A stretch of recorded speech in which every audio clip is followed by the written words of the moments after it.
everybody. Welcome back to the program and welcome to episode 96.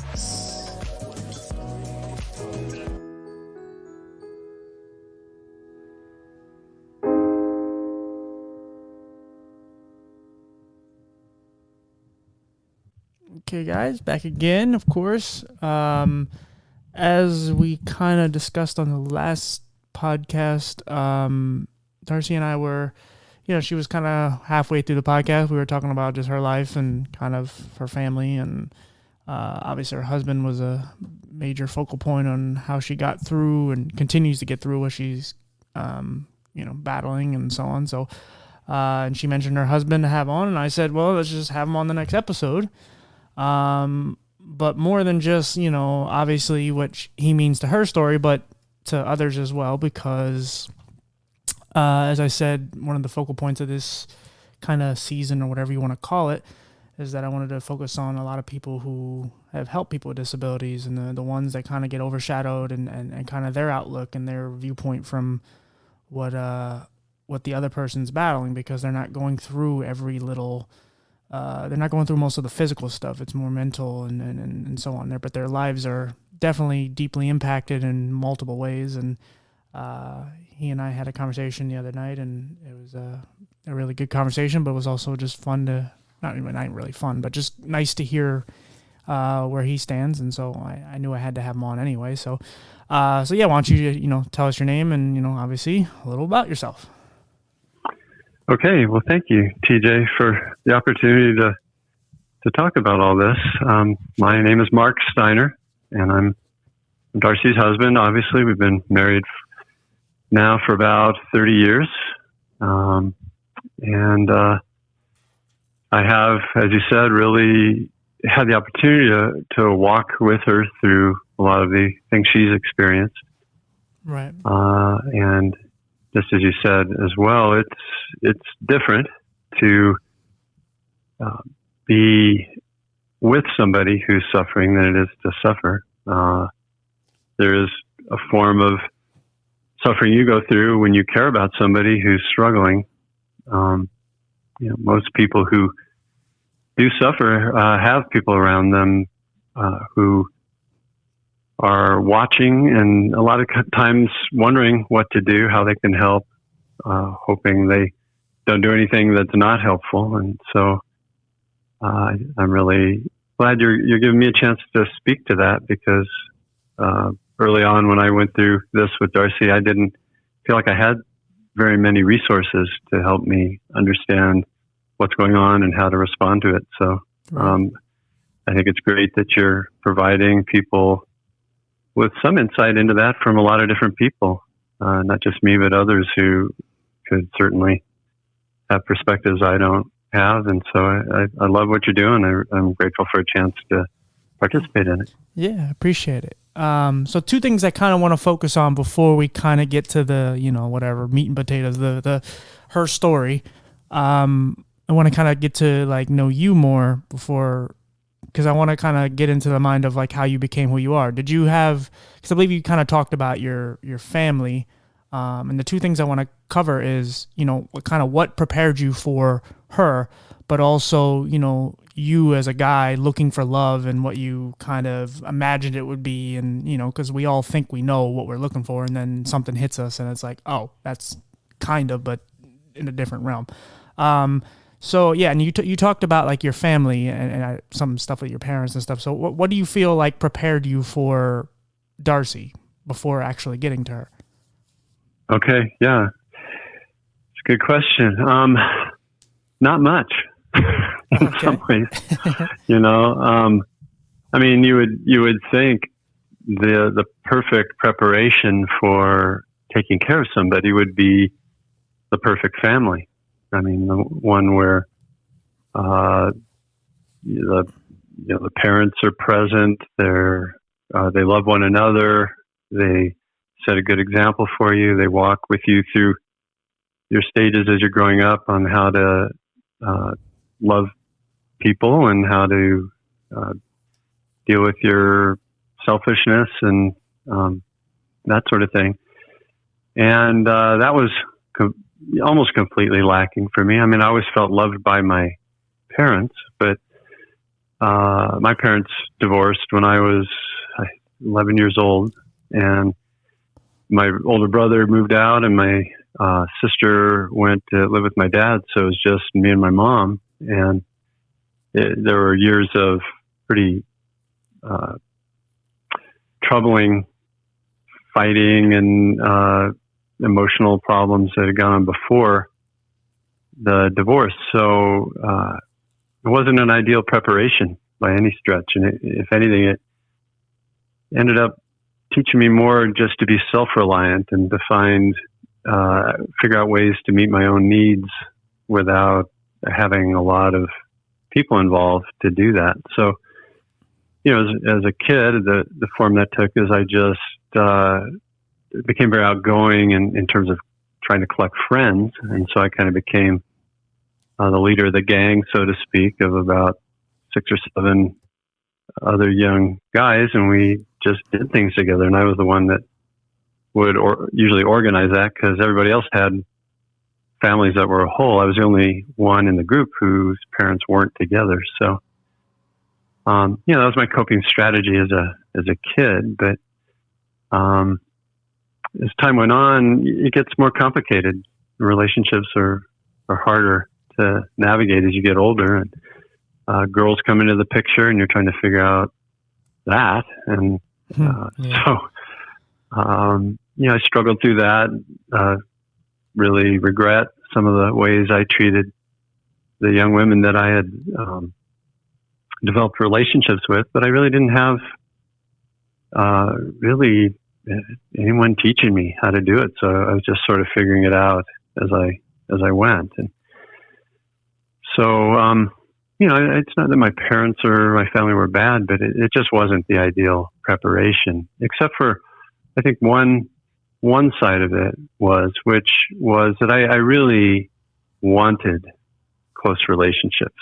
And I really valued that, because sometimes you value things more when you don't have them and you see other people having them, and you want what they have. So I think that ironically was a positive that I drew from that is then and even to this day, I just really, really treasure relationship and don't want to lose them, and love trying to build them and trying to strengthen them. So ironically, I think that was maybe something that helps me through what we've gone through over the past few years. Was there a party that wanted to kind of do better because they did get divorced and things kind of fell apart for whatever reason? Yeah, I think so. I mean, because I saw what had happened to everybody in the family. I don't think any of us kids were very well equipped to build good, lasting relationships, and had to figure that out. But it was pretty obvious that it would sure be better if we had that. So yeah, I think I was really motivated to want to provide that for my wife and for my kids, should I have a family someday. I think that was part of the motivation. Right. Did you have any experience of any sort of caregiving or any, any experience with, some sort of physical ailment with anybody in your family, yourself, or anybody before Darci? No, none. I was pretty healthy. So were my parents. And other than an athletic injury here or there with my friends, it was, no deaths in the family or anything. So I was pretty much clean slate when things finally changed and Darci became someone who really needed a lot of caregiving. Right. So before you met her, what do you mean? I know you said you were, I think someone once said, like, you kind of aren't the right you're the person you want to be when you're with all these other people, these flings and so on. But once you meet the right person, that's kind of how you know how to act and be the right person you always wanted to be, because they bring it out of you. Like before her, what was your like ideal, even if it was like a month or so, whatever, before you actually came in contact and met her and, you know, you were attracted to her, what was your like ideal of love, and, you know, what did you want from a partner? Okay. Yeah. I think there was sort of a conscious level of that, and there was kind of an unconscious level of that, looking back, because on the one hand, I had very real needs. I felt I wanted to be loved. I wanted someone to really think of me as someone they wanted to be with, that enrich their life. I mean, I wanted to have someone that I felt strong feelings towards and could just love being with. Yeah, I think kind of a fairy tale sort of a perspective. But a lot of it, I think, was what I wanted to get out of the relationship more than what I wanted to give to it. I think on maybe a level I wasn't really aware of, I wanted real depth in a relationship. I didn't want just someone to do things with, or someone, you know, to just have good times with, or that kind of thing. I wanted real deep connection. Right. I think a lot of times, especially as guys, when we go down that road, because I'm at that point now, and I'm, you know, sometimes we settle for whatever because we're looking for that deepness and we're looking for so much more, but there's very few people that could give it to us. And if you you navigate your whole life and you look through every person in your phone and every person you've ever come in contact with, you know, maybe 10 people come up where you're like, those people I know I'll love and they'll never go anywhere, and so on and so on. And then, so then when you start to run into all these girls and you start to you get certain parts of what you want, but you never get the whole thing. You could go down 10 girls and they all have like 2 qualities, but if you put them all together, they'd be the perfect girl, but they're not. And so then you kind of eventually start sacrificing, you know, you're like, well, I'd rather get laid, or I gotta get this. It's not my intention. It's not what I wanted in the beginning, but I'd rather, you know, spend time with somebody than be lonely, even though this person isn't my ideal match. So you start to kind of take care of your needs before you actually take care of the bigger picture, because being lonely sucks, and laying there and wanting a connection or whatever, it sucks to just want that. So you either get something out of it, which isn't great, but it is a good trial period to kind of figure out exactly what you need in the person that you fall in love with and end up being with forever. Yeah. Yeah. I mean, we're all so unprepared to have a really great relationship, and we just have to go through that process of figuring out who we are and figuring out what we want, and I think maybe coming off the mountaintop and realizing that, you know, nobody's perfect, including us, and that it's realistically, there are going to be things about a person that we commit ourselves to that aren't maybe what we imagined, or aren't ideal, but I don't think there's, I don't believe most people ever find somebody where everything just falls into place and everything is perfect. And that's fine, because we're not ever going to be that either. Right. I don't think to someone else. We have our strengths and weaknesses. And I think part of building the ability to have a great relationship is to learn how to accept someone else's weaknesses and shortcomings in a good way, not bad ones and in a kind of a overly dependent or helpless way. But I think that's part of just maturing to the point where we can have a lifelong relationship, ideally, because our expectations aren't unreasonable. Yeah, you hope they're not.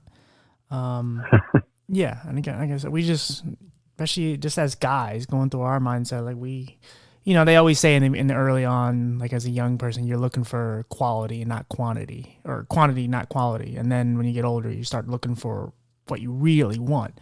And usually that has to do with like sexually and all that, but in general, like I mean, again, life is funny and it ends up going wherever it goes, but you have all these relationships and you hope to, if you're lucky enough and you meet all these people and you get little pieces out of every person. There's girls that I intended to be sexual with or date, and then we became great friends and now they're married or dating people, and I'm just happy for them. And I don't see myself ever wanting to be with them. I just see them happy and they're my friend and they give me things that I want. It's not what I initially started it off to be. It's but again, there's all these people that kind of impact your life, and it goes back to the people that brought you into this world, your mother and dad, and everybody that comes along, and then it kind of transitions into the person you want. And again, they come along, and then you have this idea of what they look like or what they're going to be because you think your type is this and that, and then they have many variations of what you want, but they also have some stuff that you never thought they would ever bring to the table because it wasn't important to you. Because I think a lot of people think you have to have everything in common. And I think that's the most ridiculous notion ever, because I don't want everyone to be just like me. I want someone to bring something new, especially when it comes to like entertainment issues, like music or whatever. Like I want to listen to new stuff. I want someone to bring me on to a new world. I don't want to just step back into my life because I already have problems with it as it is. I don't want to date me. So yeah. But what do what was like your, like, let me go back. How did you meet her? Well, we were actually on dates with different people. Oh, okay. Yeah. And in neither case were they serious relationships. They were just friends. And, but these two individuals, along with some other folks, had thought up the idea of having a group date with a theme. And so the theme of the date was the movie Casablanca. Okay. Yep. And so everyone was supposed to dress up to the best of their ability and whatever in their minds they thought people in Morocco dressed like. Okay. Probably no one in Morocco would recognize the way we were all dressed, but we did our best. So, and then they made some Moroccan food, and at the end of the day, we watched the movie. So I think there were about 6 couples, and because each of our dates, Darci and my dates, were organizing the event, they were in the kitchen cooking and busy organizing things, and left the two of us just sitting at one of the tables together. And we had never met before, and so we just got talking. And the more we talked, the more I got interested in having another talk, having a date and getting to know her better. So it was even a little bit hard to pay attention to the date I was on right. when they came back, because I was really clicking with Darci. So how that's how we met. And I was 30. Okay. I was 30 years old. Did you get those like young guy, like butterfly? Like, did you know something was up, or was it just like, oh, this was a nice person to talk to, and who knows? No, something really clicked right from the start. At that point, I was interested in another person who wasn't in that group, and beginning to pursue that relationship. But Darci really kind of caught me unawares, and so the more I did see her and talk to her and get to know her, the more I was really focused on seeing where that would go. So after that, I don't think I dated anyone else, and I don't think she did either. We just started really getting focused on one another. Awesome. She got, now all her trauma and stuff, everything that happened after you guys were married? That's right. Yeah. Okay. So talk about like what made you want to propose to her?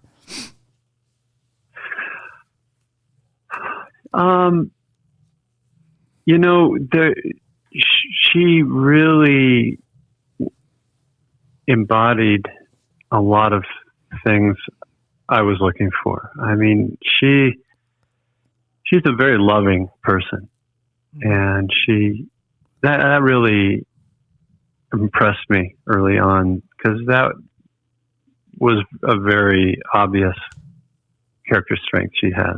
Just how giving, caring she was to not just me, but everybody around her. She was just really amazing that way, and I loved that about her. And we just had a good chemistry.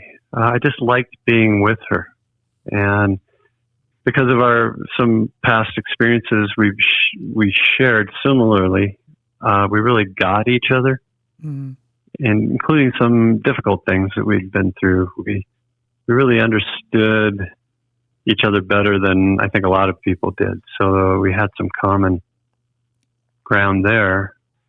I wouldn't say we're the same kind of person. I think I'm more of a, I think she's more practical than I am. I'm a little more dreamy. I'm more of a dreamer than she is. Right. She's very organized, disciplined, detail-oriented. But that's the balance. Opposites attract. What's that? That's kind of like the balance, though. Like, because that's why I said, like, if you balance each other out, the whole, like, what you lack or what she lacks, the other kind of picks up, and it's kind of what makes it a relationship. If you're both the same, sometimes you may just, like, if you want certain things in life and she wants the same things, and maybe it becomes competitive, and you're trying to outdo each other, but you're in one lane, she's in the other, but you meet in the middle and you both kind of want similar things. It's just you're different in other ways. Yeah, you kind of cover off each other's blind spots in a really good way. Yeah. But I don't want to, but not to overstate that, because it does. There are ongoing, as years go by, there are ongoing disagreements in how to do things, and so it does inject some friction that you have to get used to, and you have to realize that's what's happening sometimes, and not overreact to it, and keep on doing what you were talking about, which is valuing it as opposed to being irritated by it. Right. Well, communication is so key. Like, I think you need to have those arguments, because you got to know what ticks, like what each other's ticks are. Because you tend to, that's why a lot of these people jump into these relationships. And that's what we were talking about the other night, about how marriage is, 49% or whatever, 48 or whatever it is, stay together, because none of these people know each other. They don't live with each other. They don't, maybe they, get knocked up and they have a kid together. And then it's like, okay, that's why we're staying together. That's why we should get married. And it's never for the right reasons. And so you have to argue. You have to know what really bothers each other. And, when you get to certain parts where, you guys have shared this crazy life now, but, it kind of prepared you for this. Because if you didn't know her, and, maybe you wouldn't have stayed if it wasn't for all the love that she showed beforehand, and you got to know her in and out. If you just knew her on a basic level and you guys were just in the beginning stages of your marriage, it probably wouldn't have lasted. Yeah, I hear you. I think a lot of people don't recognize warning signs, or I think a lot of people don't really know themselves very well. And so if you know to the degree I think you really even know who you are, you're going to do a lot better in finding someone you're compatible with. For example, if you have had a troubled relationship with one of your parents, and and it makes it sort of leaves its mark on you. It's good to recognize that, right? And then you can realize. I mean, a lot of people, they'll marry someone like, a lot of men will marry someone like their mother, or a lot of women will marry someone like their father, right? Because it's kind of familiar, but if you don't know yourself very well, you might miss the fact that you really have a problem with your mother, or you really have a problem with your father, and that's, even though it's familiar and comfortable on one level, it can spell problems as years go by, and you realize, oh, Right. I can't believe history's repeating itself here. I see. I've found it where now, just a little later. I mean, I'm 33 now, 33 in 2 days. But I found it just like even the people that I love the most, or people that I've just despised or whatever, if they all kind of have good and bad qualities. Like my family, I love my family, my mom, my grandma, and some of the people in my family. But there's a lot of closed-mindedness. There's a lot of racial and just kind of bigotry that goes within my family, and I do not like that. I've never liked that. I've always been about just equality and just people getting along, even if it sounds hokey or whatever, especially having a disability and seeing what it's like to be mistreated for something you can't help. And so, but they have great qualities. Like I see people that may hate me for whatever reason, but it doesn't mean they're all bad in every single way. I think some of the worst people in the world had good qualities. Some of the best people had really bad qualities. We're not all good. We're not all bad. So I think if you want to adapt to the people that have come through your life, you just kind of take the good qualities and you delete the bad ones.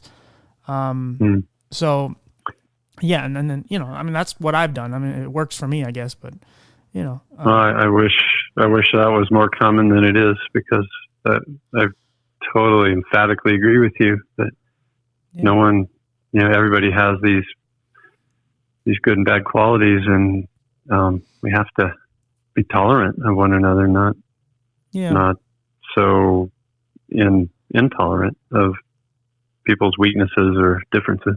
Well, we live in an age where if someone says something bad 30 years ago, it comes back to haunt you, and now you're a racist, or now you're homophobic, or now you're one of these things, and anything can be taken out of context. Anything, I mean, years and years go by, and you're trying to tell me people don't progress, and people don't learn, and people don't become better people. And so we're just in this time now where no one just evolved. We don't feel like anyone really evolves, because we just take them for a couple words and a soundbite or a couple words, and we just say that's them in a nutshell. But they said once that Hitler was very charitable. That doesn't mean that makes him a good person, but it also didn't mean he didn't do anything good. Yes, and he did it for people who look like him. But there's people that are great fathers but are horrible husbands. There's or vice versa. There's people that are just great at something, and they do, maybe they're charitable. I live in Pennsylvania. The guy Sandusky, who is the Penn State guy, yeah, and he was very charitable to children. Now, I'm not even doing with the dark joke that yes, he screwed. Yes, he was horrible to children, but he did a lot of charitable things to organizations for children that he put a lot of money into. I'm not saying his sadistic ways that gives him a pass for that, but he did a lot of great things for children who needed homes and just, whatever. And so you can't delete one without the other. So you can't just say he was all bad because he did horrible things. He did some good things, and you just go, okay, well, I mean, because you can't do what you want to do. You want to take the money back for all the children he helped just because he's a piece of shit of a human? No, you have to, you just take it for what it is, and you move on. But, so that, that's, I don't know. I think we live in a world where people are so judgmental of what others do when we don't really reflect it on ourselves and say, like, look at all the horrible things I've said, even in joke format or with my friends, just joking, just, goofing off and saying, hey, you this and blah, blah, blah. And then if someone overheard that who wasn't in our circle, and they're just going to, if they identify me as everything they just heard, they just think I'm a horrible person. No matter how much good I put into this world, they just think I'm a terrible person because I said this one bad thing that they didn't like or resonate with. Yeah. So anyway, back to you. So while you guys were getting married, did you have kids before or after? After we had, our first daughter was born 3 years after we were married. Did you guys plan it? Like, did you really want to have kids, or did it just kind of come out of nowhere, or the first one? No, we planned it. She was ready for it before I was, but I came around, and so we got to a point where we felt like we had good time together and built a good foundation. And at that point I was 33, and she was 30, so felt like it's a good time to get started. Awesome. So when they say that whole, you get married for better or for worse, what did that mean to you when you first heard it? Or, whatever, it just, when they said it to you, like, what did you initially think? Like, what is the worst in your mind? Right. Yeah. No, I had no real idea of what that would mean, other than on a very superficial level that something bad would happen, like could happen, an accident, or it made perfect sense that we would be there for one another on an intellectual level. That, well, yeah, if something happens to her, I'll be there for her and stick with her, and if something happens to me, she'll do that, and so you get a little sense of security from that you're not going to be abandoned if something really tragic happens. Yeah. But you don't expect it to happen. At that point, for us, there was no reason to think something was like eventually occurred was ahead of us.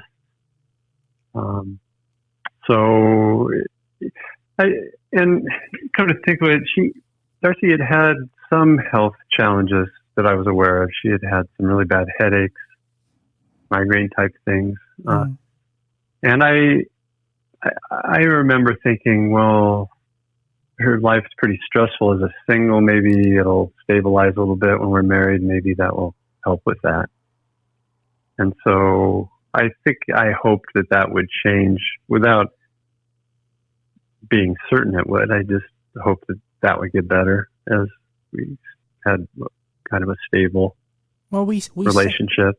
We say a lot of these like affirmations. We say a lot of these things out there that we don't really like. Even like someone sneezes, you say "God bless you." Like no one really thinks to know where any of this stuff comes from. They just say it, and it just, even if you kind of know what it means, you just say it, like "To death do us part." Like you say that, it sounds great, but you're just saying it. Unless the only way you can back it up is if you guys live together forever, and but you say it because that's the thing to say. You go along with it. Yeah. And, just like what I was just asking you, like, what could break your marriage up? Well, you're so happy, you're in bliss, and you're in this great state of mind, and you don't know what's coming down the road. So you just say, yeah, of course, like we're never going to break up because I don't expect you to slip on a piece of paper and your whole life changes.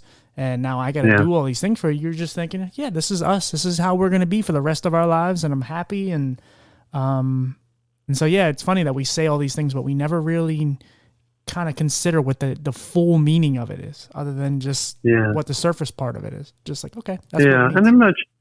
And I'm not sure we could either. I mean, no. Unless we've had experience already, right? Which I hadn't, but with that kind of a event in our life, it's all just hypothetical and unlikely. Nobody expects that, or we all think we're going to be on, I don't know, but I think a lot of people think that won't happen to me. That only happens to other people.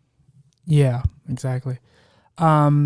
So the day of her first fall with the slipping of the paper and all, how many years into your marriage were you guys, like, how long were you guys together? Let's see. We got married in 1991, and that was in 2000. So we're nine years into being married. Okay. You were at work, right? Yeah. Uh-huh. So take us through that day. I believe you got a call, but how did that all? I mean, from your point of view, I know what she told me what happened from hers, but what happened with you?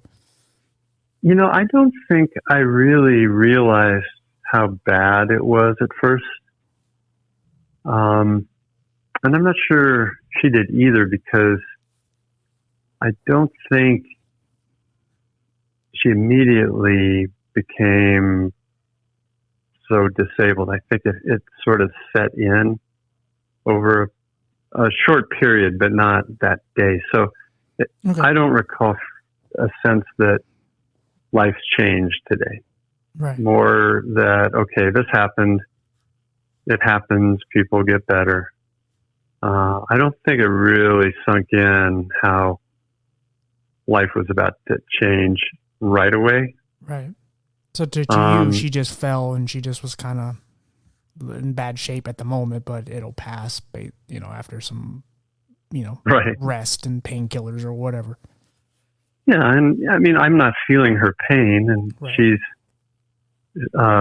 she's in pain, but I don't feel it. So I'm not nearly as aware of what's happening as much as I may have wanted to be. But, I mean, she hadn't broken a bone. She hadn't ended up in the hospital.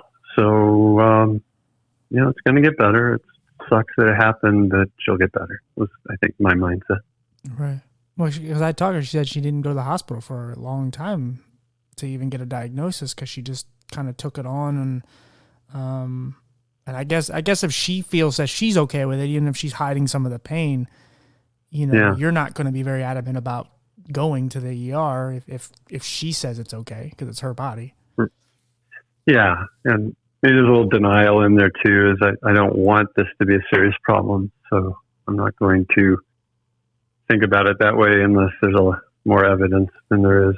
So right. So when did the realization kind of sit? You don't have to give me an exact day or time frame, but I mean, how far in did you start to really kind of consider something may be wrong, whether it was just your feeling or she was actually projecting it to you?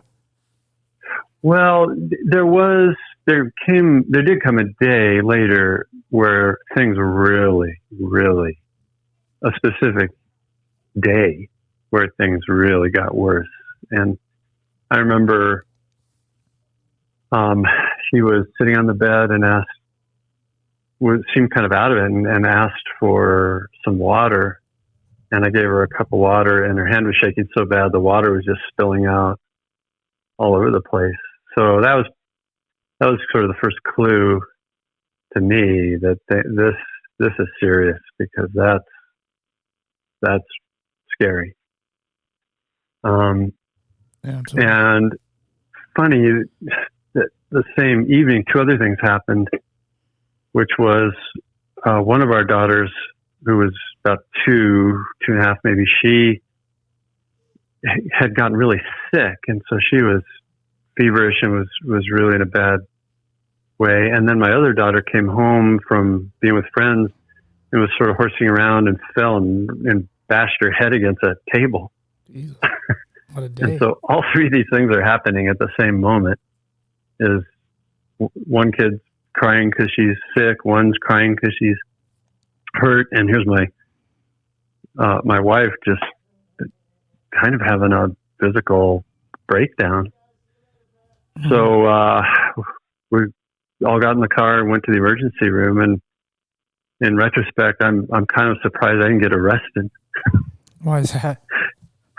Well, because it could have easily looked like everyone was reacting to me in some way. Maybe I did. Wait, you went to the ER for all three of them? Yeah. Oh, yeah, wow. We all went at once. Oh, okay, I thought it was just for your wife. Okay. No, we all went together, and but it's a little fuzzy now because it's been 20 years, I guess. But she came home, and then is when it really started getting worse, and she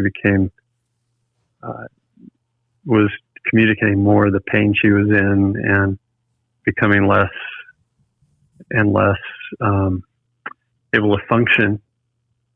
And so that meant for me, I had to pick up more and more of what she normally did, which was a lot. I mean, she was doing some in-home childcare, but obviously taking care of the kids during the day and doing a lot of things around our house. And so as she became more and more unable to do that, some things had to slip, and then I had to do more things on my own. And I had just started my own business shortly before this, and so I had also tried to get that off the ground. And all this happening at once was was pretty tough. So the initial injury, it wasn't the day where things started going downhill, but this other day where I think she had just reached the point where she couldn't hide it or couldn't really overcome it anymore. And the disease she had gets worse with time. And so that's it was just beginning to go snowball and get worse and worse. Was there moments where you thought there was something worse, but maybe she just played it off better and it just went away? Like, oh, okay, it was just a thought in the back of your mind. Was there little moments where you're like, I don't know, something's really up, and then maybe, like I said, time passed, or she did something to kind of play it off to where it didn't, you kind of gave up on that thought?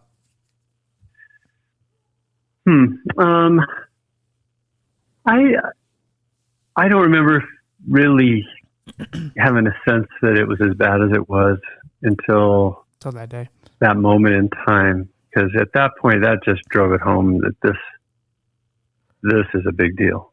Right. And maybe I was just not tuned in. Maybe I was just too tuned into my own things. But it wasn't until that evening where we all went to the emergency room where I was really aware that there was serious problems going on.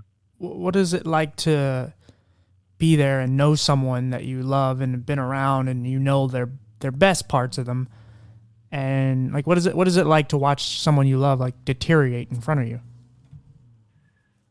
It's horrible, and you feel a helplessness when there's nothing you can really do, and so the two together are really a tough combination, because you see someone you care about in just excruciating pain, and at the same time, despite your best intentions, you try whatever you can do, and it just doesn't help. And there's an emotional side to that where you get more and more,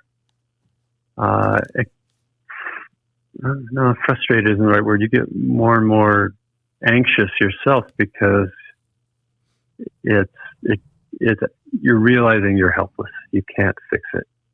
Right. Well, I know you're a really religious person. Was there ever a time where you just kind of wondered, why God was doing this to your family, or to her even, per se? Well, the thing that, yes and no, because there were certain things that didn't bother me. I never felt like we were being punished for something. Right. I never felt like we had done something wrong. So that some people feel that when things like this happen, they feel like it's some sort of retribution for stuff they've done. I never felt that way. Okay. And I never doubted the goodness of God, despite what I was seeing. The thing that I had a hard time figuring out is, why is this happening? Mm-hmm. There's got to be a good reason, and I don't get it. And that became a real, kind of a desperate, but in the end, I think a really positive journey for me is looking at suffering and wondering, how can this be redeemed in a sense? How can something good come from something so bad? Right. And that was a question I'd actually been wrestling with for a long time, even in my younger years. And that's kind of an important part of the story, I think, is I because of my background, I had witnessed some hardship that the family had gone through, and began to really question, well, where is how can you prevent this kind of thing, or how can you fix it? I don't know if I was really specifically thinking that when I was younger, but the form it took for me was I really wanted to figure out what was good in life. How do you find what's good, and how do you define it, and how do you live it, and how do you and just make it a part of your life? So right. As I passed through high school and into college, the form that began to take for me was I became really interested in politics. Mm-hmm. And I should clarify, for this first part of my life, I didn't believe in God, and I wasn't a Christian. I actually in college thought of myself as an atheist, and at one point I decided I was a democratic socialist. Okay. And so I was really convinced that the way to find good in the world and promote it was through politics, was through good laws, good policies, good government. Mm-hmm. So I became a political science major, and then, and this is relevant. So I'm not just going on my own biography here because I think it's relevant. Do your thing. Okay. So I did some traveling during my college years, and actually spent some time in Southeast Asia, and Indonesia, and Malaysia, Singapore, Thailand, and India. And I'm 62 now, so this was a long time ago. This was back in about 1980. I got really interested in the Vietnam War, which had really only concluded in 1975. And during this period of time as well was when the Khmer Rouge were in control of Cambodia, and, the whole killing fields thing where they were just exterminating anyone who had any part of the old regime, and were trying to turn the country into just a completely agrarian country. So I'm not sure everybody who's listening knows much about this history, but millions of people died in the course of that effort they made to reconfigure their society. And so I became interested in what was going on, and so I found myself in 1980 working in a refugee camp in Thailand for Vietnamese boat people, and spent about 6 months doing that, and then went back to college because during that time the Vietnamese had actually invaded Cambodia. They did that at the end of 1978, and spent the next couple of years just clearing out the Khmer Rouge, who all ended up in refugee camps in the border between Cambodia and Thailand. So my senior thesis, I decided, I was going to propose a peace solution to what was going on in Cambodia, because it was just a mess. I mean, it was, these refugee camps were controlled by warlords, and they'd get shelled by the Vietnamese at night, and then the volunteers, the United Nations, and people go in and treat the people who've been wounded, and they set up orphanages and things. But it was just a real mess what was going on at that time. So I sort of gravitated to that because of my desire to find a good answer to these kinds of problems through politics. So between my junior and senior year, I got a thesis grant, and I went over to Thailand and spent the summer interviewing diplomats and scholars, and actually going to these camps and interviewing the refugees.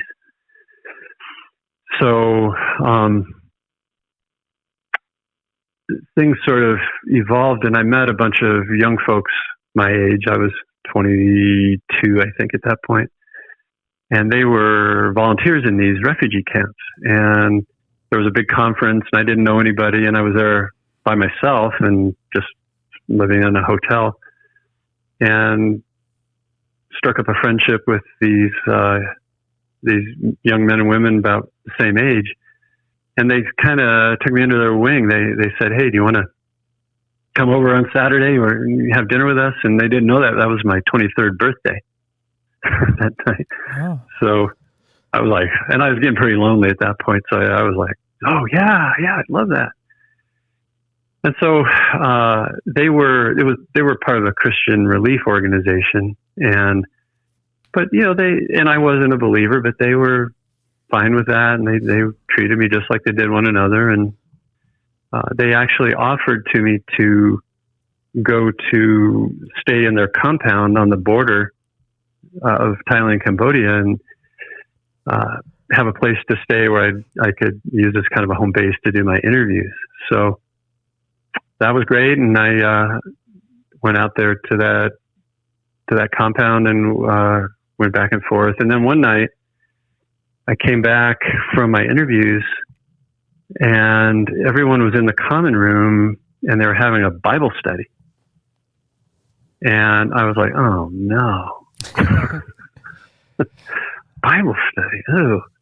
But I couldn't get to my room because they were without disturbing the whole group, which I didn't want to do. So I just plunked down on the edge, and so they were nurses and doctors, and one of the doctors is probably about the age I am now, and this white-haired guy, and he was leading a Bible study, and he was talking about one particular story where there's a story of Jesus healing a leper. Right. And because of my travels over in India and Thailand and Malaysia, I'd seen a number of lepers, and it's a really awful disease in a lot of ways. But because I'd seen that, it kind of got my attention, and he started talking about not just the fact that Jesus healed this man, but the way he did it. And the phrase he said was, "Filled with compassion, Jesus reached out and touched the man." And, you wouldn't want to touch a leper, even in those days. There were laws against that. But this word compassion really, really rung in my ears. And then he just stopped, and 2 or 3 times he just said, "The compassion. The compassion." And he went on to talk about how important it was that as they treated these refugees who were wounded and orphaned and had gone through the killing fields and were just hurt in so many ways, how as much as their mission was to heal them, it was also to show them compassion. Mm-hmm. And something just really clicked for me. I felt like this is what I'm looking for. I want to find the goodness in the world, and this idea of compassion is just huge, because there's so many hurting people, and including me. Right. And this is what I want and need, and this is what I want to figure out. So that did become a big part of our story. My story is that I came back to finish my senior year in college, and I, for the first time in my life, was really seeking answers to spiritual questions, not just moral and ethical and political ones. I really wanted to figure out if it was true. I wanted to know it, and I looked up one of my friends who I used to mock and ridicule for his faith, and I said, "Hey man, talk to me. Tell me what you know, because I'm beginning to see this in a different light." And so the reason that fits into this whole story, TJ, and I know I've gone on a long monologue here, is even before Darci was injured, the idea of connecting with someone who's suffering was really important to me. Right. And not just because I'd suffered, but also because the world's just so full of this misery. Mm-hmm. And if there's an answer for it, I want to be a part of it. And this is how I think I began to get prepared for what happened in a way with Darci, in a way that enabled me to stick with her, because this idea is just such a just something I value so much. I just want to be that and give that. And so when Darci got hurt, there's my chance. And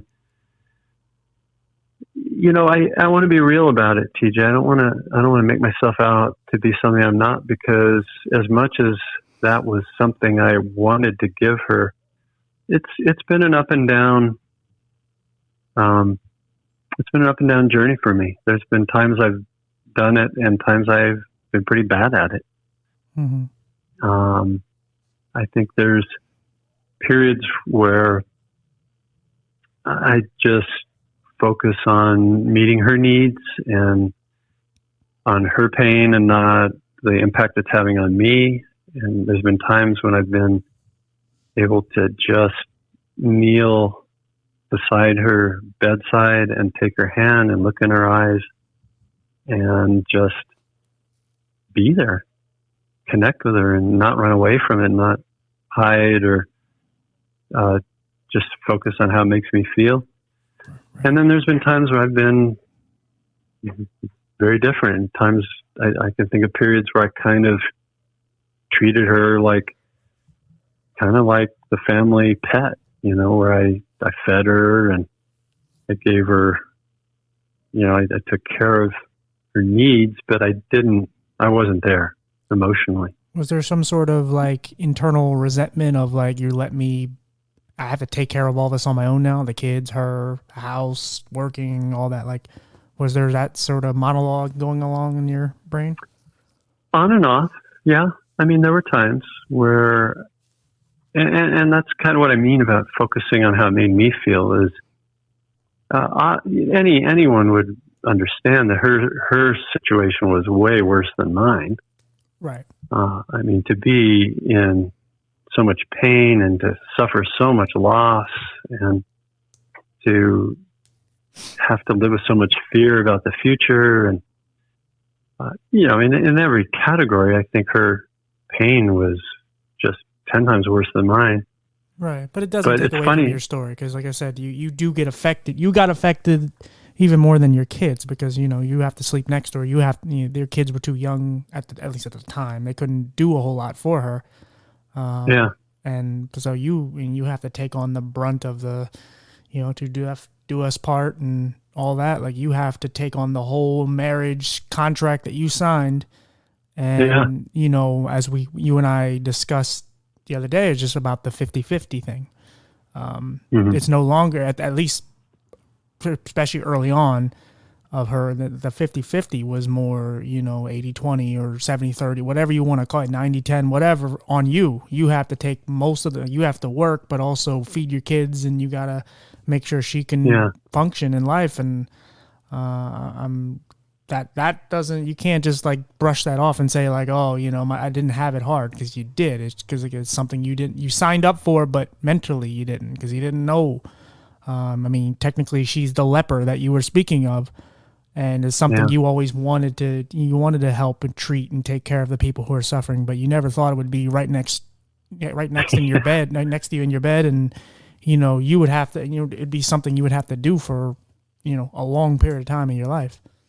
Yeah.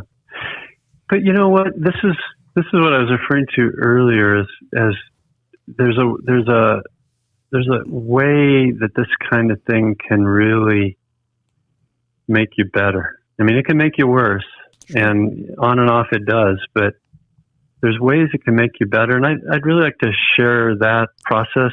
Sure. Because I think it is an answer to the question I was asking, which is, how can good come of this, and why is this happening? How long how long has she been? Is it 12 years, something like that? Well, the first thing that happened in year 2000, and that was probably 3 or 4 years before the chair. Before she really improved. No, she actually got better for I remember a number. Yeah. Yeah, for a number of years, and then the whole thing happened again about 3 years ago now. Oh, that's right. Okay. So yeah. 20. You've been So doing this about 21 years now with her. On and off. On and Yeah. off, right. Yeah. So and what you said kind of triggered this memory. So I'm glad you said what you said about this not being 50-50, but becoming more 60-40, 70-30, and all that. I remember a marriage retreat I'd gone to where they talked about how in marriage there's a back and forth, and we make deposits and withdrawals as we relate to each other, and you have to be sure to be focused on making deposits, not just withdrawals. And so the idea was it's a back and forth, and hopefully more or less equals out. But when something like this happens, that model for relating kind of goes out the door, and so it became I had to confront, what am I going to do with that? I mean, she always did her best to continue to express love for me, but when so much of her energy was going into survival and just getting through the day, she just couldn't give. She couldn't make deposits very well, very often. And she did her best, but that's just reality. And so it began to make me look at myself and ask myself, well, is this a transaction? Am I going to love her based on how much I get back? Right. And is that what I would want if I was in her position? And is that the way love works? Is it's a transaction? Mm-hmm. And that didn't feel right to me. That felt kind of cheap. That's the way it needs to be. So it pushed me in a direction of trying to learn how I can just give and not expect anything in return. So kind of cut the strings in how I gave to her and not demand repayment, but just give it to her. So that was a big step, is to let go of the expectations of getting back anywhere near as much as I was giving her. Mm-hmm. And again, my performance along those lines was pretty up and down, but at least that became my mindset. Is I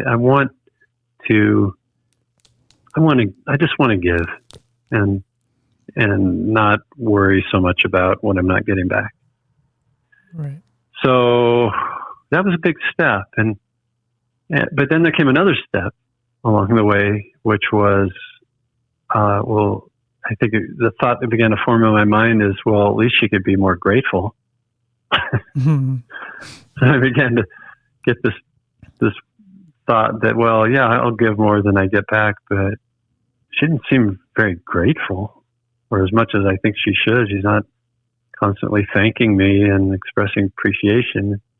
Right. And then that became another whole level of loving, is can I give even if she doesn't see it or recognize it? And I was also noticing, and this is really important, that the people around us really, really didn't seem to have a sense of what this meant for me, right, to be taking care of her.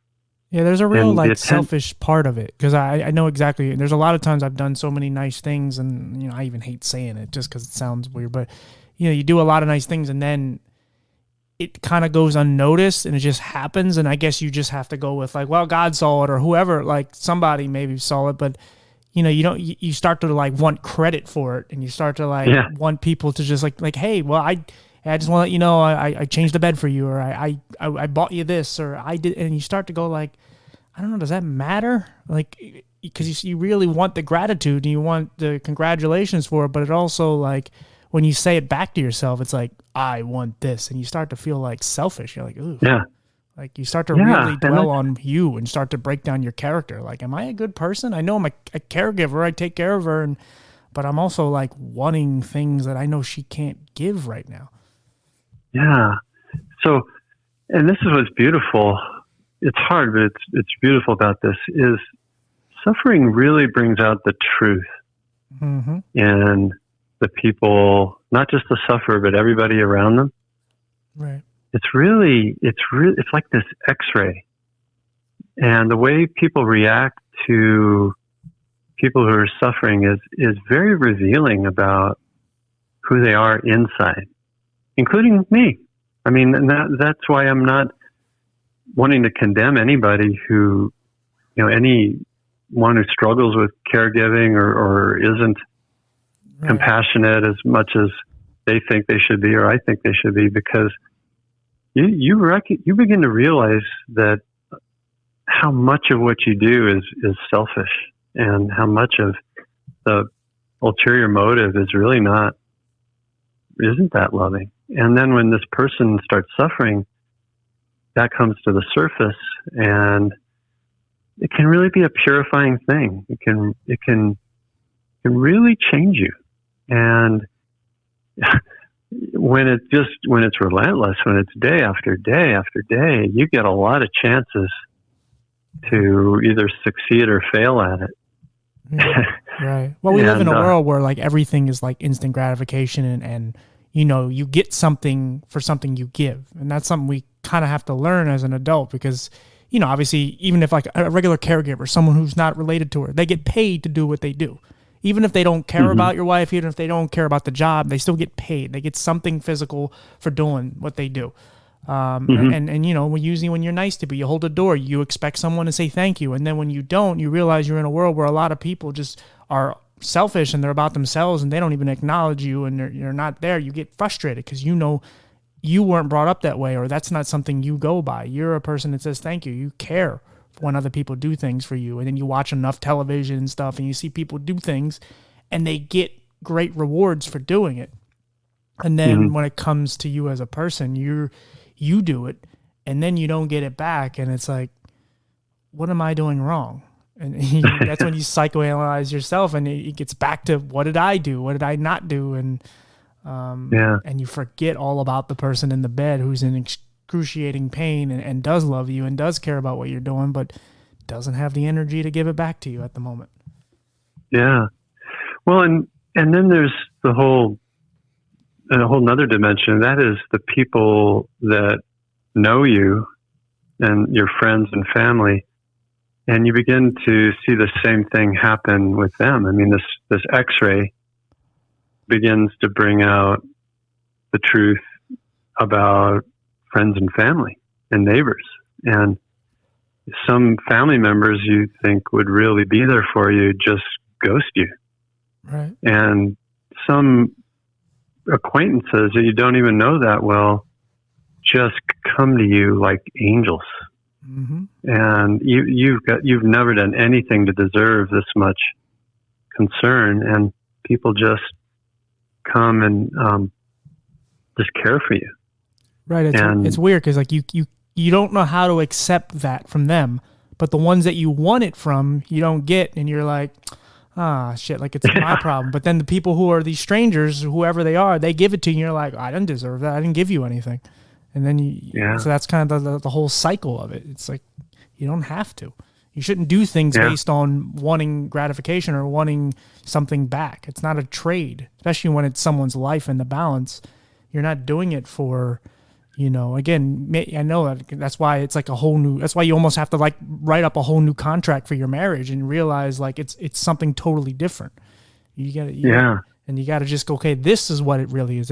I didn't sign up for that, but it's kind of like a lease. You're re-signing up, but it's now new words have been added to it. Yeah. And, so this is life for us at this, during this first phase of what she went through, and which is that, she's getting sicker and her pain's getting worse and her body is getting weaker, and No one can help fix it. The doctors are at a loss. The medicines are not working. She's losing weight, and the emotional, mental side is getting worse and worse. And, you know, there came a point, and I remember this night very clearly, where she had, her back was hurting her, her spine was hurting her so much. And for whatever reason, I just got it in my head that I knew what was going on, that she must have bone cancer in her spine. And she had just had an x-ray, and we hadn't got the results back yet. Mm-hmm. But I'm not a doctor, but I guess just given where I was at, I just sort of concluded that she's going to die. And I remember this night walking out into the darkness and just trying to accept that I was going to lose her. And my girls were, 3 and 5, and they're going to lose their mother. And just this wave of despair that came over me. And in the midst of that, this thought came, really kind of a transforming thing. I'm getting a little choked up just remembering it, but I just at that moment realized that I would be willing to live with this for the rest of my life if it meant that I wouldn't lose her. And it was just kind of this deep realization that I just love Darci, and I'll pay any price if I can, even if it means just continuing with her being disabled. That's worth it, and I'll accept that. You tend to learn a lot about yourself through, I've said this many times, you learn a lot about yourself when you're in like the most pain, mentally anyway. You learn a lot. Like in the darkest places, you can find a lot of beautiful light. And it just, you don't see it coming. It's just, because thoughts run through your head all the time, good or bad. Sometimes they're bad and you're just like, oof, what was that? But sometimes when you're in the worst places and you can't pull yourself up, and then just something just hits you and it's like, oh shit, I just changed. Like, what happened? Yeah. And it's so healthy to see the good and the bad about yourself, and to know where you're at. So, you can get somewhere from where you're at. And was this night, was this before the second time? Or was this after the first? Okay, so this was before or after? This is actually during the first whole episode. Because I wanted to get to the second one too. So, okay. No, gotcha. Yeah. And so that's kind of most of what I wanted to say about the first episode, is how it came about, and kind of who I was going into that. And then, the spinal X-ray came back negative. It wasn't bone cancer in her spine. And then she slowly started improving. Over the course of 3 years, and then pretty much got back to, I'd say, about 90% of her health, up until the second episode, and then things changed again. Right. Were you, I believe she said it was like a party and she went to go get drinks or something. And were you there when this all happened? I know you weren't there when she physically fell, but were you in the area of when she fell? Yeah. Well, it was our older daughter's wedding reception. Okay. That's right. That's what it was. You're right. Yeah. And so the reception was over and everything was wonderful. And we were just loading stuff in the car. So I was loading something in the car, and while she was still in the hall where the reception was, this particular place had these big, heavy wooden chairs for people to sit in. Right. So not light metal chairs like you see someplace. These were big oak things, and as everyone was cleaning the place up, they leaned them against the wall in rows. So there's this horizontal stack of chairs. And I guess as she was walking by one of these stacks, it gave way, and the weight of all these chairs just shot out horizontally, and one of them just nails her right on the point of her ankle where she had the bad complex regional pain syndrome right before that. And so it was just such a sharp blow, such a heavy object that she thought my ankle's broken. I mean, when I went in to find her, she was actually walking out of the place, limping really heavily, and she's like, I think my ankle's broken. And that was the event that set off the second chapter of all of the suffering that she went through. Yeah, because she said there was a part where she just knew that this was going to be a long road and everything was going to be different again, probably even worse.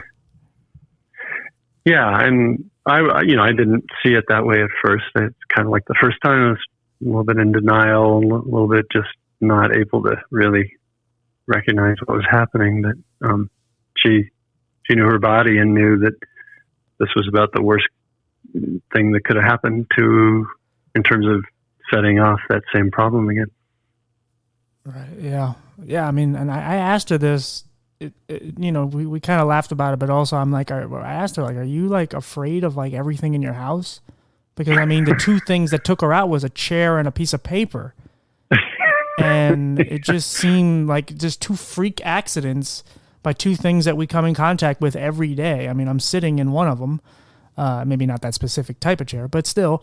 And, it's almost like she rebounded and got her life back to where it was, maybe even better to some degree, because she had this learning experience and she went through this and came out at the other side a stronger person. And then something actually worse in a way, even though familiar, but worse. And I was wondering, like, because like with you, like, did you ever consider, like, every time you had a mess, did you always clean it up? Like with the piece of paper, like the paper, obviously it was a complete accident, and your kids just leaving paper behind. But I mean, after these two times, did you like always look what was on the floor and always wonder, what can I cause this again for her, just on something I did stupidly? Yeah, I have become a lot more wary of things like that. I mean, I even just the other day, I spilled some water on the floor of our kitchen, and that thought came to mind, is picturing her slipping on that. And yeah, I think it comes to mind a lot. I don't think in a obsessive way, but yeah, I'm a lot more wary of things like that than I'm tuned in more to what potential threats are to her, because she's fragile and something could happen. Yeah, exactly. So what was it like going through this second process? Obviously it's 3 years ago, so this one's a lot more familiar to you. Yeah. So what was it like, obviously going to the hospital and just all of this? I mean, because she already had her diagnosis, she knows what was ailing her at first.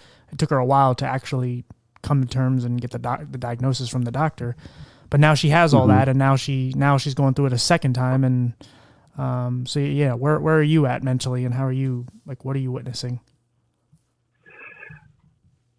Yeah, so things went downhill pretty fast after that injury. And it, in some ways, I think it was worse the second time. Right, that's for what her. I gathered from it. Yeah. Yeah, because the first time she seemed to kind of lose energy and kind of seemed to be melting away, so to speak. This time it was more, just honestly just writhing in pain, just crying out, just just trying to figure out some way to get away from the suffering of this excruciating pain without finding any escape. And the first time she had gotten pretty into some opioids that she was able to thankfully get back off of. But so this time she was really adamant about not getting so addicted to the painkillers. Right. And, but it just became a much more moment-to-moment struggle to try to help her find some relief. So, I mean, we were just, day after day, all day long, trying to find ways to make her better. So, heat or ice. I asked her, like, what was the pain like? She said she would just look out the window and cry profusely. And I asked her, I said, what was it like on a comparison to childbirth? Because she had 2 kids. She said she would have 30 kids anytime over that because of how painful it was. And that says something, because I don't know how many women would say, God, I don't want to have any more kids because that was terrible. But if that kind of puts in your mind frame of how bad it really was for her. Did she show? I mean, when you're going through so much pain, sometimes you just can't hide it. Like, how did she ever, could she hide it in front of you and your kids? Yeah, to some degree. She's had a lot of experience with that, because I think she's also noticed that people can't take it. People will withdraw, and sometimes that includes me. Right. From that, they just can't handle even seeing it. Right. So she can definitely hide it, but she wasn't able to for a lot of the time. She and some ways I could take more than I could the first time, I think, and I felt like she needed to express it. So whether it was just crying out or crying or just, different ways of expressing how frustrated she was, thrashing and things like that. How do you be there for her? Because you can't say it's going to be okay, because you don't believe that, and she's not going to believe you. But how do you tell her it's going to be okay without actually lying to her? Well, one thing I learned is to not take responsibility for it in a bad way. So to not put the burden on myself that I can fix this. Because if I take that kind of ownership, and it's not working, that's just one of the most devastating things you can feel, is I can fix this and I'm not succeeding. Right. So I kind of had to be in it without taking that blame for it not getting better. Right. And also understanding, this gets back to compassion, that I don't think she's even necessarily asking me to fix it.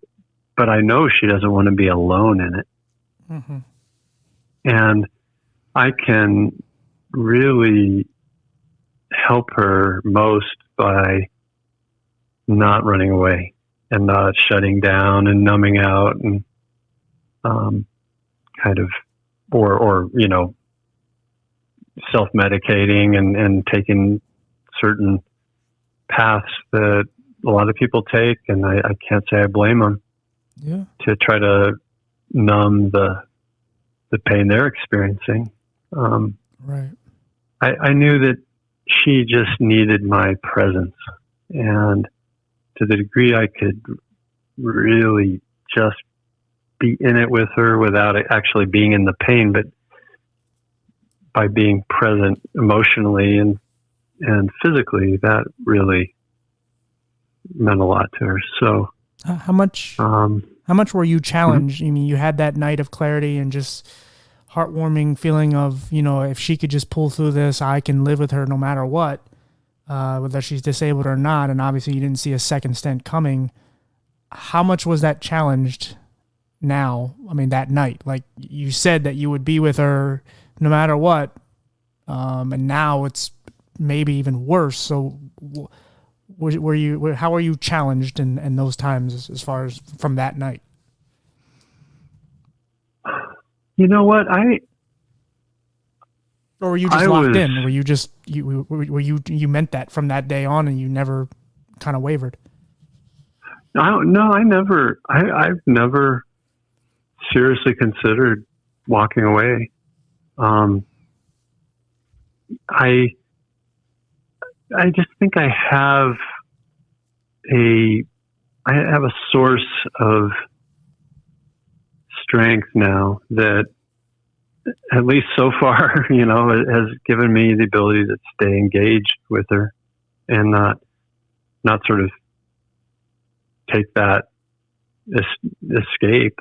Part of, and I can describe that if you want. I mean, there's Sure. different pieces of that, but one part of it is to not focus on the future and to not get into these worst case scenarios where I'm imagining, day after day, year after year for the rest of my life being in that very same situation, and just taking things a moment at a time, kind of a day at a time. And, so not taking the weight of 20 years on myself in the moment, because if I camp on how can I possibly endure this for 20 more years, then you're trying to bear 20 years of trouble in one moment. It's just too much. So I've learned not to do that, and to let go of the future and just focus on the moment. Right. And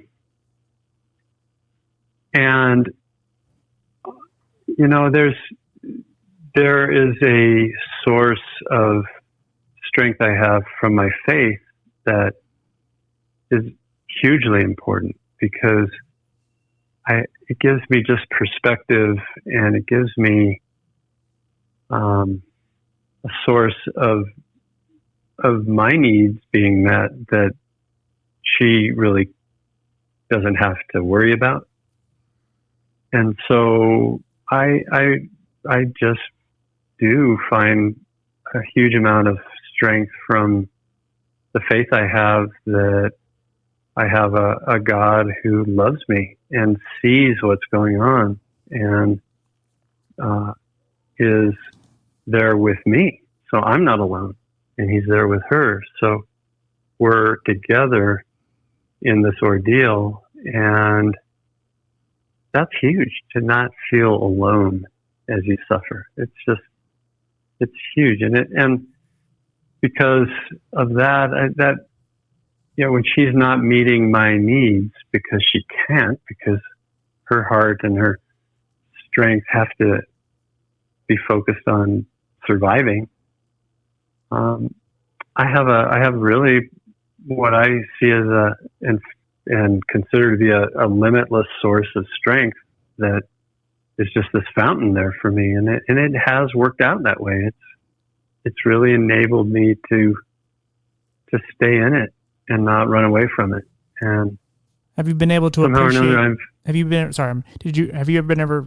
you been able to appreciate the times when she can meet your needs and she does, let's say, has a good day and she can be affectionate and whatever? Have you been able to stay in the moment and appreciate how much she actually has to give you that? Yeah. In fact,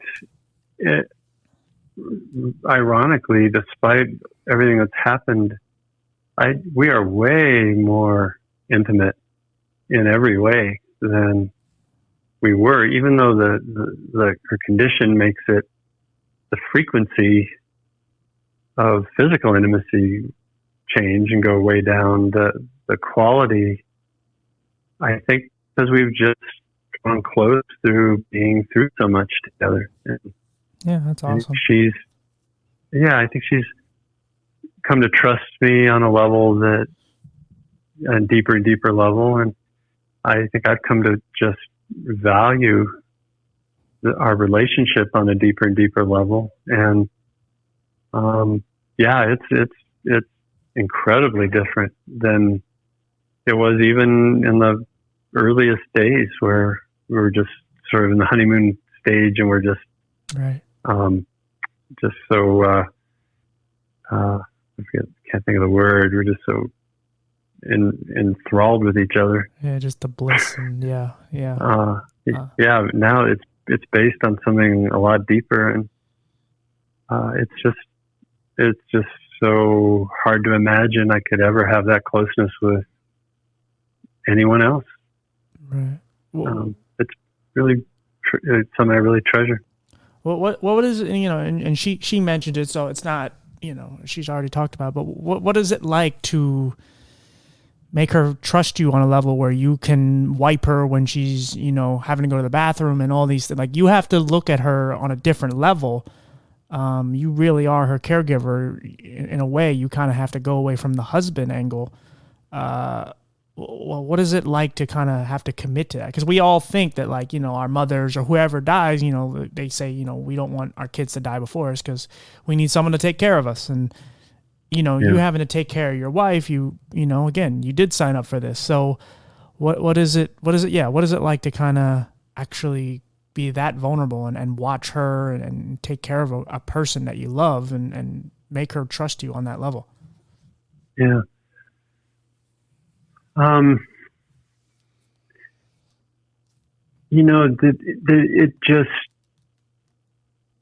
It brings out, I think, maybe one of the best versions of who I am, to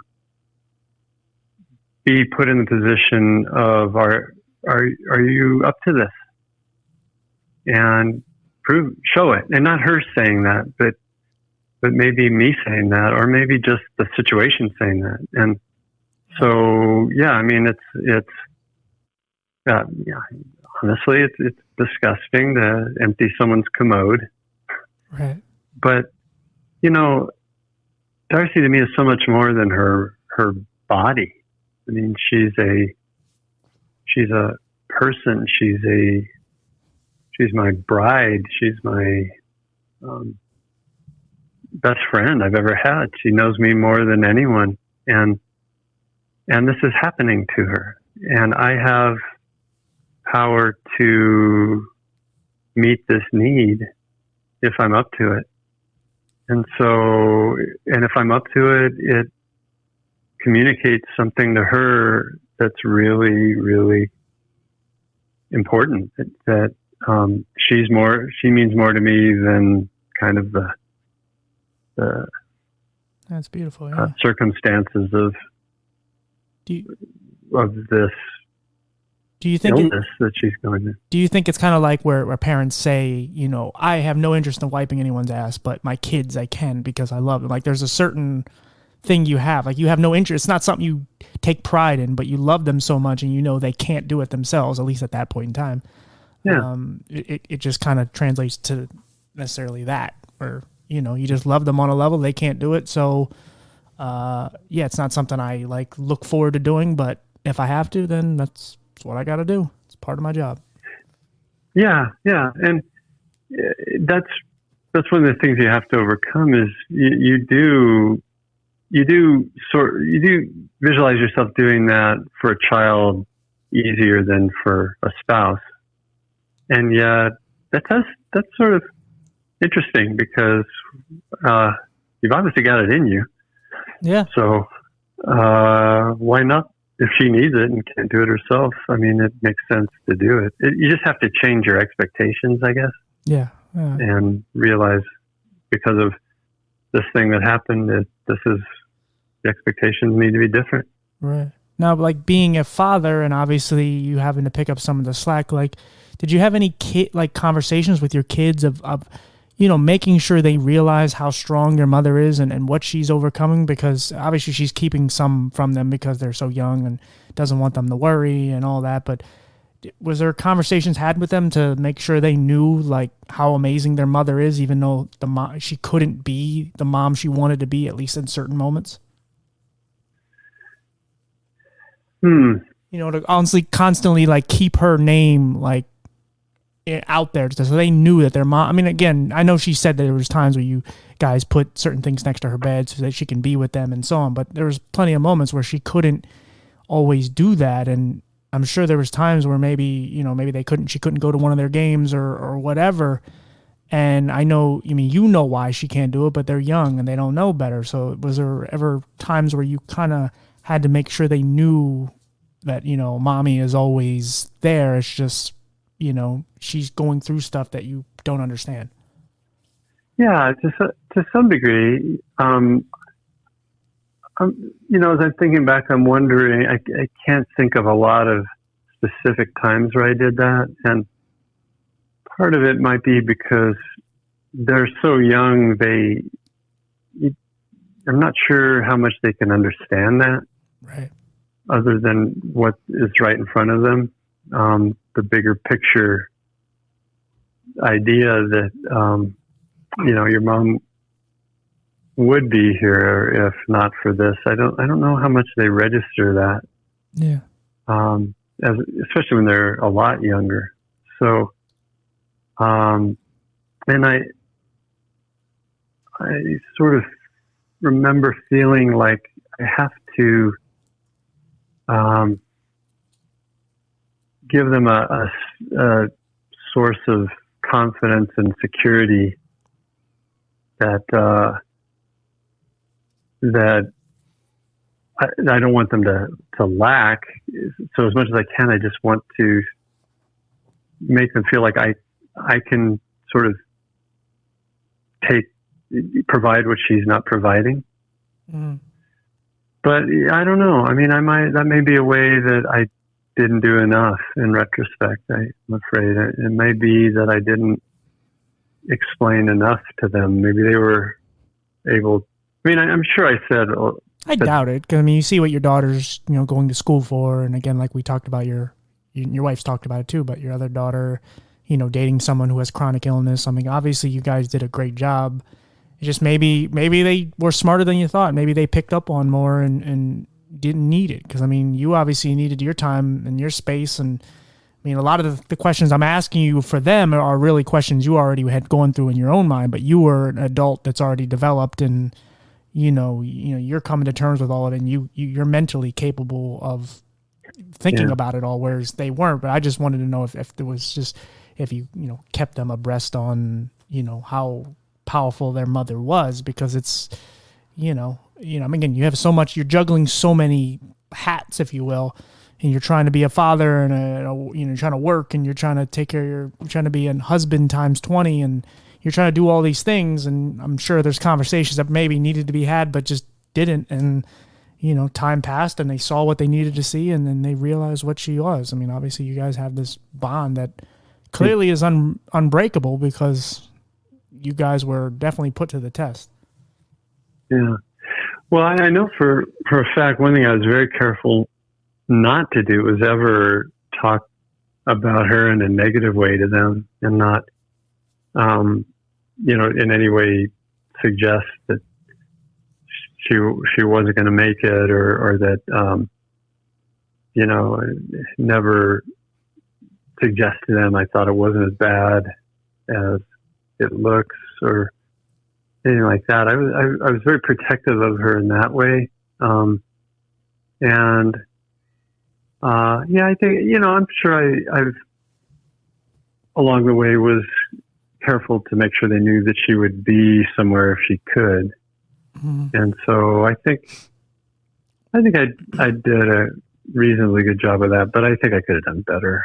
Sure. And the second time around, I think I've been more that way, because they are older and they are able to think more deeply and right. sort of see the big picture a little more. So right. And so, like, kind of question I did ask her, that she didn't seem to like think, or wasn't, I don't know, she didn't, as much as I thought it was, like her battling and everything that she went through, like how did, like it clearly had an impact on the rest of the family, right? Like you guys knew how strong she was. Like did it like run through the rest of the family? Like I mean, obviously, did it make you stronger and the kids stronger?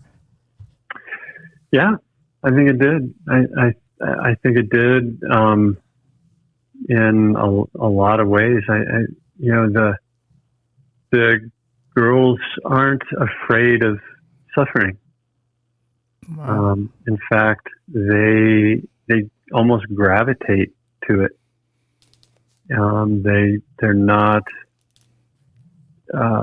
reacting like they might have, which is, I don't want to have anything to do with that, and I'm going to dedicate my life to making sure I don't. I mean, they both not only are able, but I think are kind of drawn to that in a way of, how can I help? How can I make a difference? And I have a power of some kind that can, if not fix, at least offer some relief for people who are going through these things. And both of them have started out with feeling that towards children, but I'm pretty hopeful and won't be surprised if, as they get older and older, they just become the people in whatever group they're in who notice that folks are struggling and, come to their side to express concern and do what they can do, and not let people be in that all by themselves. Right. What do you think is the biggest thing you learned from all of this? I mean, obviously it's still ongoing, but what do you think is the biggest thing that you learned about, like, yourself? Because obviously there's a lot of metamorphosis that kind of changed with you over the years. I mean, some of it was all, like I said, that's why I wanted to talk about you in the beginning and where you came from. And obviously probably the most changing you did in your life is in the last 20 some years with her. So what do you think is the biggest thing you learned about yourself? I think I've learned to love in a very godly way, in a way that is really the purest form of loving I can imagine, which is to, and I'm not God by any stretch, but I'm able to imitate him to a degree, which is just give and focus on what someone needs, and to the best of my ability, pour it out of me and into them. And it takes a lot of different forms. I mean, it takes a much different form with my friends than it does my wife, for obvious reasons, and my kids from my friends, and my parent, my mother who's still alive, or my brothers and sisters. But that I can love with no strings attached, and be someone in the lives of people around me that strengthen and encourage and help them. Yeah. And it's been a long road since being a latchkey kid at age 11 from a family that had disintegrated, and where I didn't learn those skills from my original family, and not to diss any of them, because they're all good people in their own way, but this wasn't an area where I could learn that, and yet I love it, that I think an area that was really a weakness has become a strength, and so I'm happy about that. I think that's a positive transformation to look back on now that I'm in my 60s. Yeah, absolutely. Just kind of here in closing, I know one of the things you wanted to talk about just quickly of, knowing people that did want to leave and all that.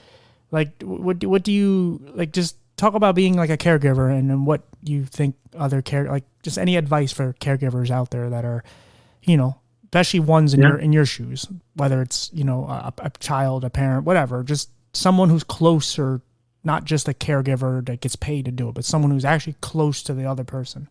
I guess I would say that the pain of it is legitimate, and that it's not wrong or bad or anything to be overly discouraged about when you see yourself very uneven in how well you do as a caregiver.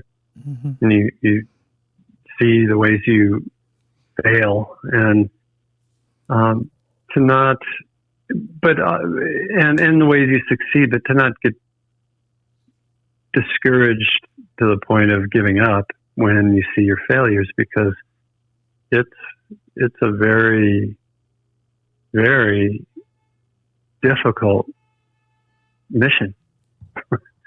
And right. And so, it's not going to be just, I don't know if anyone ever gets to where they're just totally selfless and happily sacrificing. And I do think the ups and downs of it can kind of be good, because for me, the minute I start thinking of myself as this wonderful, compassionate person, I trip over myself and I fail at it. But it's funny, because then as I'm sort of humbled by my failure, I become more caring and loving, and I do better the next time. So the two things go together. They're just, it's going to be a back and forth and an up and down, and that's normal, I think, and that's okay. So that's the first thing that comes to my mind. I think it's important to develop a support system before anything like this ever happens. So, to have strong relationships in your life, because if you're just doing your own thing and you're out on an island and these bad things happen, you can drown without someone to throw you a lifeline. Right. So I think to build solid relationships, deep ones, not just having fun times, but to initiate and foster good, deep friendships is important. And guys are probably not as good at that as women, but I think we need to do that. And then, honestly, I kind of want to throw something out to people who know caregivers.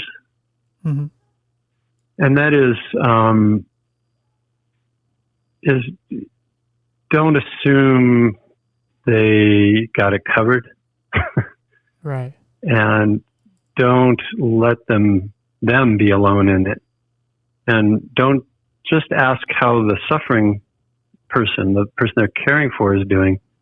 Is ask how they're doing. Yeah. Because almost nobody does that. Yeah. And in years, sacrifice parts of your life to take care of someone else and not your own, or not your own self. So, yeah, and people don't appreciate that, and in the sense that they don't even notice it. They kind of just go, "Oh, that's cool," yeah, well, that's nice and they sort of, they sort of think, "Well, that I do the same," or that's good. She's covered, and yeah. I brought soup to my grandma one time. I know what you mean. I did the same thing. Yeah. But people who, the people who've noticed and kind of come alongside of me have been very few. I could count them on probably one hand over the years. Mm-hmm.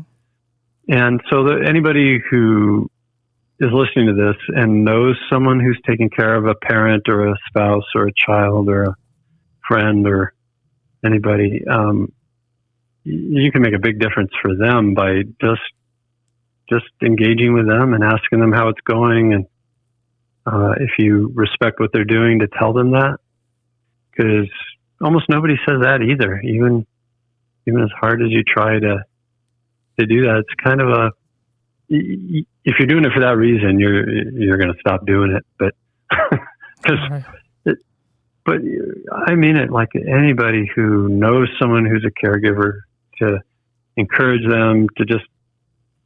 I mean, I remember once a guy just said, "Hey, let's go out and have a beer and a burger and just hang out." I mean, it was just like one of those joyful things I'd done in years of, after taking care of my wife, is just someone doing that with me and inviting me and sort of being sensitive enough to what I was going through to initiate that. It means a ton. And not only will it help the caregiver, but it'll help them, I think, be better able to take care of the person they're taking care of. Right. Bring some normalcy to your life that you just didn't even think existed anymore, because you're just in this world that is unlike anyone else's. And, you know, someone actually says, "Hey, want to get a beer?" And it's like, oh, that we can still do that. Okay. All right. Yeah. Yeah, but I don't know. I hope you had fun. I hope I didn't ask any bad questions. Yeah, like I said, I really enjoyed having you on. I obviously thank you, just like I did with your wife. Thank you for being so honest, because that's what I always wanted, just honest conversations and honest emotion, honest feelings, because when you sugarcoat things and you just kind of let some stuff out, there's a lot of people out there that are struggling with being alone, and they feel like they're not going through it. And when you leave certain parts out, then they come around to the idea of like, oh, I guess I'm the only one, even though there's plenty of people that are going through it as well. And you said something to me the other night about, you didn't want to come off as a hero or anything like that, but I guarantee if you asked your kids and you asked your wife, that you are a hero to them. Maybe you're not a hero to the world or whatever, but I don't think that really matters. I mean, you only need to be a hero to the people that love you most and the people that you're heroic to. But I mean, you're very inspiring, and I'm glad to know you and, call you a friend, and just, hope we can keep in touch. And like I said, I'm happy to share your story. I know you thank me for wanting to be open and tell it, but it's just as important to me to get it out there, and people want to do it. Not everybody wants to be as honest as you, because some people are embarrassed by it, or some people just don't have the courage to share it like you do. But, obviously, it helps people. And like I said, you're an amazing guy, and I'm glad to know you. Thanks, DJ. I mean,